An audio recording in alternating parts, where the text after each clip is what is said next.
প্রবাসীদের কষ্টের কথা শুনতে চাও? তো জানি না এটা কতটা কষ্টের কথা।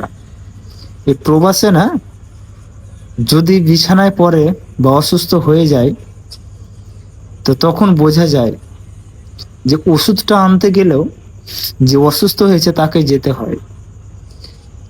এক গ্লাস জল দিয়ে যে ওষুধটা খাবে, সেটাও কিন্তু বিছানা থেকে উঠে গিয়ে সে জলটাও কিন্তু প্রবাসীদেরকেই করতে হয়। খাবারটা খেতে গেলেও নিজেকে রান্না করেই খেতে হয়, আর না হলে হোটেল থেকে কিনে এনে নিজেকে গিয়ে এনে খেতে হয়। এমনকি বাথরুম গেলে বাথরুমে যে জলটাও লাগে, সেটাও নিজেকেই বয়ে নিয়ে গিয়ে করতে হয়। তো প্রবাসের এটা কষ্ট কিনা জানি না, কিন্তু আমার কাছে প্রচণ্ড কষ্টের কথা ভাই, প্রচণ্ড কষ্টের জীবন প্রবাস জীবন। তোমাদের কাছে নাও হতে পারে, কিন্তু আমার কাছে অনেক।